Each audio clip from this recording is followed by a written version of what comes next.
As a online seller आप आए दिन लोगों को बोलते हुए सुनते होंगे कि भाई ऑनलाइन बेचने में तो यार बहुत फ़ायदा है, डेली के ऑर्डर्स आते हैं, कुछ नहीं करना, मज़े ही मज़े और फ़ायदा ही फ़ायदा। बट मैं आपको बता दूं, ये सेलर है ना जो इस टाइप के जो 100 रुपये से भी कम का प्रोडक्ट बेच रहे हैं, वो सारे के सारे लॉस में है, चाहे फ्लिपकार्ट हो, अमेज़ॉन हो, मीशो हो। एक एक रिटर्न पे, रिटर्न जब प्रोडक्ट आप भेजते हो ना, रिटर्न आ जाता है तो वहाँ पर 150 रुपये पर प्रोडक्ट देना पड़ जाता है, जबकि प्रॉफिट पर प्रोडक्ट पे 30 से 40 रुपये ही होता है। तो एक रिटर्न में तो 4-5 प्रोडक्ट का प्रॉफिट ऐसे ही चला गया। कई बार कुछ और भेजो और कस्टमर कुछ और भी वापस कर देता है। ये सारा जो पेन है ये नॉर्मल लोगों को नहीं पता। जो न्यू सेलर बनना चाहते हैं, आज की वीडियो उनके लिए है, या उन लोगों के लिए है जो ऑलरेडी सेलर हैं, तो आप मुझसे रिलेट करेंगे। चलिए, welcome to Rishi e commerce.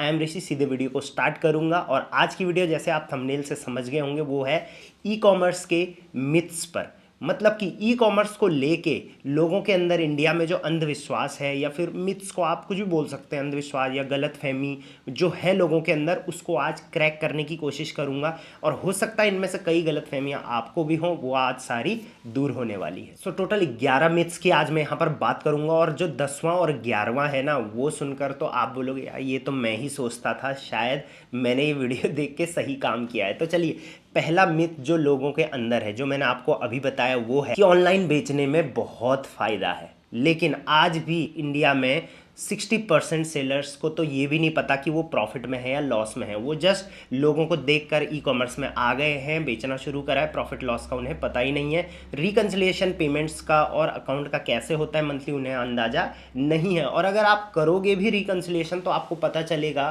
कि 50% जो सेलर्स हैं, 50 to 60, उनको वो प्रॉफिट में है भी नहीं। बस डेली ऑर्डर्स आ रहे हैं और पैसा भी आ रहा है, उसी पैसे से वो माल ले ले रहे हैं, उसी पैसे को यूज़ कर ले रहे हैं, और अल्टीमेटली वो लॉस में जा रहे हैं। सो ऑनलाइन बेचने में तभी फ़ायदा है जब आप एक प्रॉपर प्लानिंग, प्रॉपर स्ट्रेटजी, एक अच्छे प्रोडक्ट के साथ मार्केट में उतरते हो विद प्रॉपर टीम। तब जाके ही आप एक प्रॉफिटेबल बिजनेस बना पाओगे। दूसरा मिथ, मैं इससे भी सस्ता बेच सकता हूँ। मुझे बहुत सारे सेलर आते हैं ना, जब नए नए सेलर मार्केट प्लेस पर आने वाले होते हैं, तो वो एक दो प्रोडक्ट मुझे फ्लिपकार्ट, अमेजोन, मीशो पे उठा के देखते हैं, कहते हैं सर ये 150 का बेच रहा है, मैं इसको इससे भी सस्ता बेच सकता हूँ, मेरे पास बहुत जुगाड़ है, और मैं ये वाला प्रोडक्ट तो मैं सर इससे आधे रेट में बेच सकता हूँ। ऐसा कभी भी मत करिए। ये एक बहुत बड़ा मिथ है जो न्यू सेलर्स अपने मन में पालते हैं। ऐसा बिल्कुल भी नहीं है कि आपको बिना किसी प्राइसिंग स्ट्रेटजी के प्रोडक्ट को लिस्ट करना है, और जो ऑलरेडी 150 रुपये पे बेच रहा है, बिलीव में हो सकता है वो भी लॉस में है, और सेलर भी आ रहे हैं, उसकी मैपिंग कर रहे हैं, उसी की तरह बेचने की कोशिश कर रहे हैं, उसकी कॉपी करके बेच रहे हैं, और अल्टीमेटली सब के सब लॉस में जा रहे हैं। अगर आप भी ये चीज़ समझते हो तो मुझे आप कमेंट कर सकते हो। इन 11 मिथ्स में से जो आपको लगेगा हाँ सर ये मैं भी सोचता था, आप मुझे वो कमेंट में ज़रूर बता देना। आपके कमेंट से मुझे बहुत मोटिवेशन मिलता है और वीडियोज़ इस टाइप की आपके लिए लाने में। मिथ नंबर 3, मैं 100 रुपये का प्रोडक्ट लाऊंगा, 150 में बेचूंगा और 50 रुपये का मैं प्रॉफिट बना लूँगा। ऐसा आपने बहुत सारे न्यू सेलर्स को बोलते हुए सुना होगा, बट मैं आपको बता दूं, अगर एक प्रोडक्ट 100 रुपये का है तो सबसे पहले आपको उस पर शिपिंग जोड़ के चलना है, जो कि 50 से 60 रुपये की मार्केट प्लेस आपसे लेगा।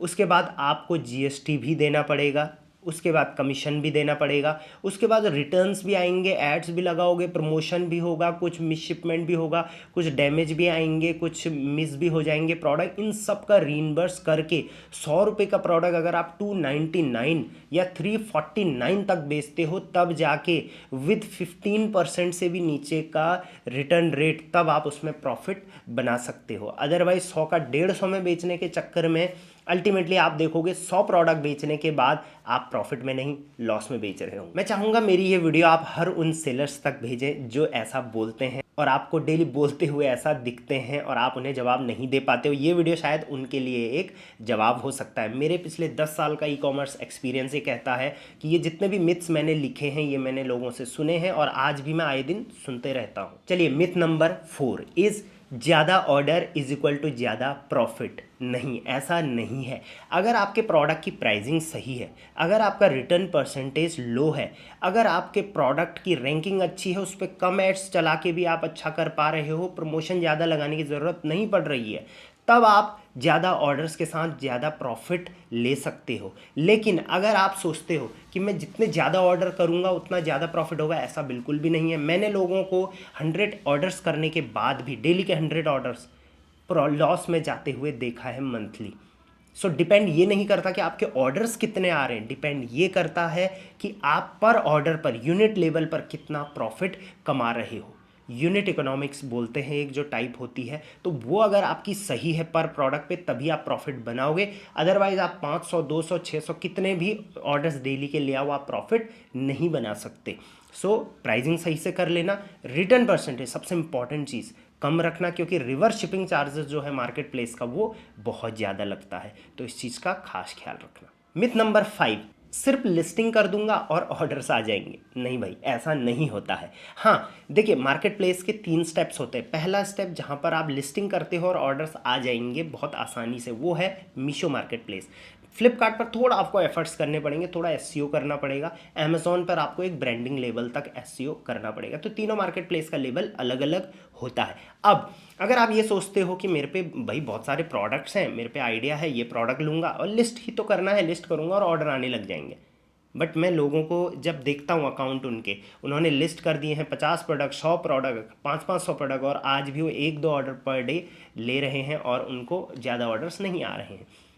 देखिए, आप सिर्फ लिस्ट करना ही नहीं होता, सबसे पहले पीछे चले जाओ लिस्टिंग के, कि आप क्या लिस्ट कर रहे हो, सबसे पहले ये मैटर करता है। उसके बाद आप कैसे उसको लिस्ट कर रहे हो, उसके बाद लिस्टिंग करते समय आप इमेजेस कैसी यूज़ कर रहे हो, आपने रिसर्च करी भी है मार्केट की, नहीं करी है, आपने प्राइसिंग कैसी कॉम्पिटिटिव रखी है, नहीं रखी है, और उसके बाद आपने उसमें कीवर्ड्स कैसे यूज़ करे हैं, आप अपनी टारगेट ऑडियंस तक पहुँच पा रहे हो, नहीं पहुँच पा रहे हो, आपको मार्केट प्लेस विजिबिलिटी कितनी दे रहा है, और विजिबिलिटी के अगेंस्ट आप क्लिक्स, सीटीआर कितना ले पा रहे हो, और उसके बाद कन्वर्जन आप कितना बना पा रहे हो।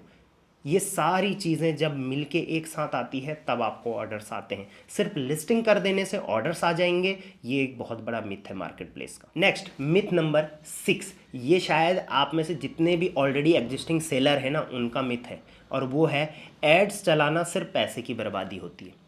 नो, ऐसा नहीं है। देखिए, मैंने एड्स पर आप लोगों के लिए अलग अलग प्लेलिस्ट बना रखे हैं, आप अगर चैनल पे जाओगे, वो मैंने क्यों बना रखा है, ताकि आप एड्स को डिटेल में समझ जाओ। देखिए, एक छोटा सा एग्जांपल से मैं आपको समझाता हूँ।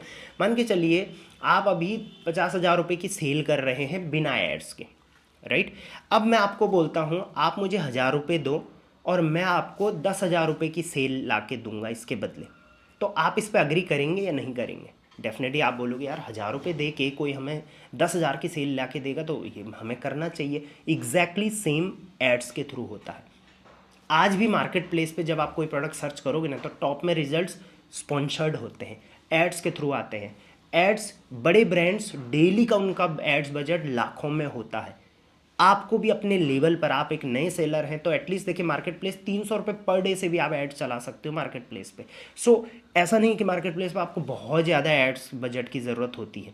अगर आप एक स्मॉल सेलर हैं अभी, तो आप 1,000 रुपीज़ पर मंथ के हिसाब से भी एड्स प्लान अपने कर सकते हो। बट एड्स इज़ मस्ट, क्योंकि उससे जो ऑर्गेनिक विजिबिलिटी है, उसके अलावा इनऑर्गेनिक विजिबिलिटी जो मार्केट प्लेस देता है सेलर्स को जो ऐड चलाते हैं, क्योंकि मार्केट प्लेस का फ़ायदा है ऐड चलाने से। सो वो विजिबिलिटी आपको देगा, प्लस वो आपको क्लिक्स दिलाने की कोशिश करेगा, क्योंकि क्लिक्स पे उसके पैसे बन रहे हैं। तो क्यों हम जो एक्स्ट्रा इनऑर्गेनिक विजिबिलिटी है वो क्यों नहीं लेके आ पा रहे हैं? ब्लाइंडली ऐड ना चलाएं, बट एक प्लान ऐड आपको ज़रूर चलाना चाहिए। और जितने भी एड्स आप चलाते हैं उसके बाद उसकी रिपोर्ट डाउनलोड करके देखो कि इसमें मुझे कितने क्लिक्स मिले, किस प्रोडक्ट पर मेरा ऐड सही चल रहा है। स्पेशली आपके जो टॉप सेलिंग प्रोडक्ट्स हैं उन पर आपको कंटिन्यूअस एड्स में इन्वेस्ट करना चाहिए, बट एक अच्छा आरओआई लेने के लिए। अगर आपका अच्छा आरओआई नहीं आ रहा है तो आप अपना पैसा वेस्ट कर रहे हो। अगर 1,000 रुपये लगा के आपको सिर्फ 2,000 रुपये की सेल आ रही है तो यहाँ पर आरओआई 2 का होता है, तो 2 के आरओआई में आप प्रॉफिटेबल नहीं बन पाओगे। वहीं अगर आप 1,000 रुपये लगा के 5,000 रुपये की सेल कर जा रहे हो, 6,000 7,000 की सेल कर पा रहे हो, क्योंकि जो 1,000 रुपये आप लगा रहे हो ना, ये प्रॉफिट में से लगा रहे हो। सो एड्स आपका प्रॉफिट में से जाता है, ये बात हमेशा ध्यान रखना। और एड्स इज़ मस्ट। आपका एड्स बजट कितना है मुझे आप कमेंट में बता दो, और हाँ, आपका आरओआई कितना ले पा रहे हो ये भी मुझे बताओ। Myth number 7, non return category में बहुत फ़ायदा है। बहुत सारे सेलर जब नए से बेचना शुरू करते हैं तो वो नॉन रिटर्नेबल कैटेगरी को ढूंढते हैं, क्योंकि उन्होंने कहीं सुना होता है कि मार्केट प्लेस पर रिटर्न होता है, रिटर्न में रिवर्स शिपिंग चार्ज लगता है, नुकसान होता है वगैरह वगैरह। लेकिन मैं आपको बताऊं, अगर कोई प्रोडक्ट नॉन रिटर्नेबल होगा तो क्या आप एज अ कस्टमर उसको खरीदना चाहोगे? आई गेस नहीं खरीदोगे आप, क्योंकि वो रिटर्न हो ही नहीं सकता। उसके बाद आप ऑफलाइन जाओगे मार्केट में, वहाँ से खरीदोगे, उसको टच करोगे, फील करोगे, यूज़ चेक करोगे, तो उसके बाद ही आप उसको खरीदने का डिसीजन लोगे। मार्केट प्लेस से लोग क्यों खरीदते हैं, ऑनलाइन लोग क्यों खरीदते हैं? क्योंकि वहाँ पर रिटर्न करना आसान होता है। सो नॉन रिटर्नेबल कैटेगरी में सेल कम आएगी, कंपटीशन ऑब्वियसली ज़्यादा होगा वहाँ पर, तो वहाँ पर आपको सेल लाना फिर और मुश्किल हो जाता है। Myth number 8, online selling is child's play. ऐसा नहीं है, बच्चों का खेल नहीं है ऑनलाइन बेचना। ऑनलाइन बेचने के लिए आपको एक प्रॉपर स्ट्रेटजी, प्रॉपर प्रोडक्ट और proper guidance and proper knowledge की ज़रूरत पड़ती है। अगर आप ये सोच के ऑनलाइन में आ रहे हो कि यार सब बेच रहे हैं हमारे एरिया में, या ये कूल है आज के टाइम में ऑनलाइन बेचना, तो आप अल्टीमेटली एक ऐसा लॉस कर बैठोगे और आपके पास इतना डेड स्टॉक हो जाएगा कि आप उसको निकाल भी नहीं पाओगे। तो ये बच्चों का खेल नहीं है, ये सोच के कभी मत आना।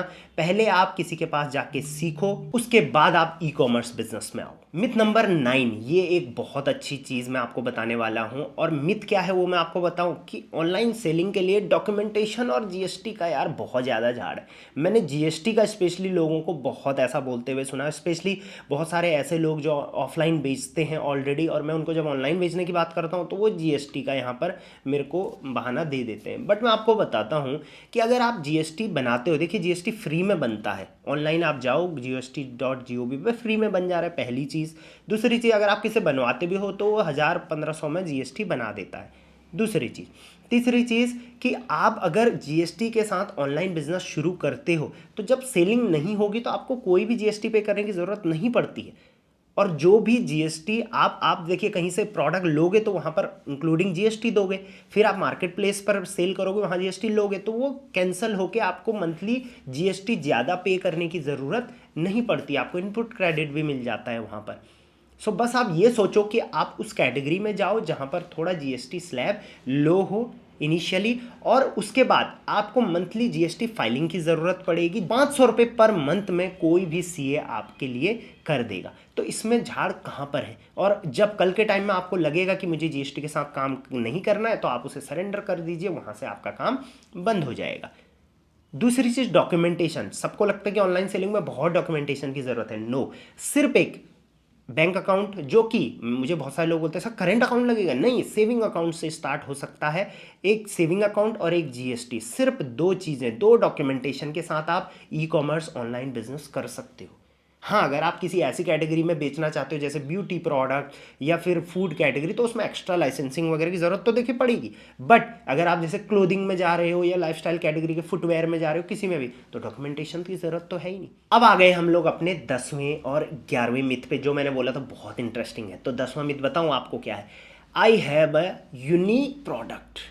मुझे बहुत सारे लोग कहते हुए मैं सुनता हूँ, बहुत सारे लोग, सर मेरे पे ना एक बहुत दमदार प्रोडक्ट है, अभी बताऊंगा नहीं मैं किसी को, सीधे मैं लॉन्च करूंगा और देखिए मैं सीधे रातों रात कितने ऑर्डर्स लेके आता हूँ। यूनिक प्रोडक्ट नाम की कोई भी चीज़ नहीं होती है, और आपके पास है भी ना और आपको उसको बेचना नहीं आता तो आप उसे बेच भी नहीं पाओगे और उस पर कोई सेल आएगी भी नहीं। देखिए यूनिक प्रोडक्ट नहीं होता, प्रोडक्ट इम्प्रूव्ड होता है। मान के चलिए मार्केट प्लेस पे ऑलरेडी छाते बिक रहे हैं, राइट, बारिश का सीजन है, छाते ऑलरेडी बिक रहे हैं, बहुत टाइप के छाते बिक रहे हैं। अब कोई नया सेलर आया जिसने ऐसा छाता निकाला जो कलरफुल है, या ऐसा छाता निकाला जो मतलब कुछ भी और उसकी यूनिक फीचर हो सकती है, वो एक अलग इम्प्रूव्ड प्रोडक्ट है। बट यूनिक प्रोडक्ट नाम की कोई भी चीज़ नहीं होती। और अगर आपको लगता है ना आपके पास घर पे आप बैठे हो, मेरे पे बहुत बढ़िया प्रोडक्ट आइडिया है, कुछ लोग मेरे वीडियो में कमेंट भी करते हैं सर मेरे पे बहुत अच्छा प्रोडक्ट आइडिया है, आप हमें कॉल करिए, हम आपको ही बताएंगे। सर ऐसा नहीं होता है, आज ही आप अपना भ्रम तोड़िए, ऐसा कुछ भी यूनिक प्रोडक्ट नाम की कोई चीज़ नहीं है। मार्केट में उतरो तब आपको सच्चाई पता चलेगी। और आज भी जितने भी बड़े बड़े ब्रांड्स हैं वो कोई यूनिक चीज़ें बेच के बड़े ब्रांड नहीं बने। जो प्रोडक्ट ऑलरेडी मार्केट में था उन्होंने उसी को थोड़ा इम्प्रूव किया, उसको अपना ब्रांड लेवल दिया और आज वो बड़े ब्रांड के साथ खेल रहे हैं। चलिए अब हम आ गए हैं अपने वीडियो के आखिरी मिथ पर। ये बताने से पहले अगर आप यहाँ तक आए हो तो चैनल को सब्सक्राइब कर दिया करो और वीडियो को लाइक कर दिया करो और अपना एक कमेंट ज़रूर छोड़ो कि कौन सा मिथ आपको लगता है कि हाँ आज तक मेरे दिमाग में था अब हट गया है। मुझे आपका सपोर्ट चाहिए होगा ताकि मैं और वीडियो ऐसी बना पाऊँ जो रियलिटी बेस्ड पे एक्सपोजिंग वीडियो करके मैंने एक प्लेलिस्ट भी बना रखी है, जाके देखना, वहाँ पे सारी मैंने रियलिटी बता रखी है e commerce market place selling की। बाकी व्हाट्सएप चैनल ज्वाइन कर लिया करो, उसके लिए मैंने पिन कमेंट में लिंक डाल दिया है। तो चलिए 11 वाला जो है ना, ये तो आप किसी भी कस्टमर को जितने कस्टमर्स को आप जानते हो ऑनलाइन सेलिंग में उनको ज़रूर भेजना, या आप मेरी ये 11 पॉइंट वाला जो 11th पॉइंट है ना मेरा, इसको कट करके आप उनको भेजना जो ये बात बोलते हैं। और वो मिथ क्या है बताऊं मैं आपको, ये मिथ सेलर का नहीं है, ये ऑनलाइन सेलिंग को लेकर कस्टमर का है। और वो है कि सेल में ना पुराना माल बिकता है या सेल में ना अनसोल्ड माल बिकता है। बट मैं आपको बता दूं आप बिल्कुल गलत हो, ऐसा नहीं है। सेल जब आती है ना, मान के चले लेट्स सपोज फ्लिपकार्ट पर सेल आई, बहुत बड़ी सेल आई, तो सबसे पहले तो मान के चले मेरा प्रोडक्ट का रेट 299 है, तो मेरे को 299 से ऐसा नहीं है कि पहले मैं इसको 399 कर दूंगा फिर 10% डिस्काउंट लगा के और फिर मैं इसको बेचूंगा। सेल में ऐसा नहीं होता है, पहले ही प्राइस फ्रीज हो जाता है और उसके बाद इस पर डिस्काउंट लगाने का ऑप्शन आता है 5% 10%। सो पहली बात तो ऐसा नहीं है कि प्राइस बढ़ा के डिस्काउंट दिया जाता है, पहली चीज़। दूसरी चीज़, अनसोल्ड आइटम बिकता है, ऐसा भी नहीं है। मुझे ऐसा बहुत सारे लोग बोलते हुए सुनते हैं। भाई ये प्रॉपर मार्केट प्लेस को पता है कि ऐसा लोग बोलते हैं, तो मार्केट प्लेस कभी नहीं चाहेगा कि सेलर उनके साथ ऐसा करे, और मार्केट प्लेसेस की इसके लिए अपनी स्ट्रेटजी होती है। हाँ, सेल के टाइम पे आपको स्पेशल डिस्काउंट्स हर प्रोडक्ट्स पर मिलते हैं, क्योंकि सेलर को बोला जाता है कि आप सेल में पार्टिसिपेट करिए, उसके लिए 5 से 10% एक्स्ट्रा डिस्काउंट दीजिए जो ऑलरेडी आप दे रहे हो, जो ऑलरेडी आप एड्स वगैरह पे इन्वेस्ट कर रहे हो उसके अलावा। और सेलर अपनी पॉकेट से यहाँ पर लॉस बियर करके कस्टमर्स को अपने प्रोडक्ट्स पर स्पेशल डिस्काउंट्स देता है। तो ये मिथ हर कस्टमर का टूटना चाहिए। मैं चाहूँगा हर कस्टमर तक आप इस वीडियो को ज़रूर शेयर करना। चलिए, तो ये थे 11 मिथ्स। आपको वीडियो कैसी लगी कमेंट में ज़रूर बता देना। ऐसी वीडियो चाहते हो तो मुझे आप कमेंट में अपनी राय ज़रूर देना। Till then thank you very much, keep selling online. और हाँ, मेरी टीम्स के नंबर दिख रहे होंगे स्क्रीन पर, कभी भी उनको कॉन्टैक्ट करके फ्लिपकार्ट, अमेजॉन, मीशो रिलेटेड कोई भी क्वेरी है आपकी, फ्री ऑफ कॉस्ट आप उनसे सॉल्व करवा सकते हो, व्हाट्सएप के थ्रू या कॉल के थ्रू। चलिए, till then thank you very much.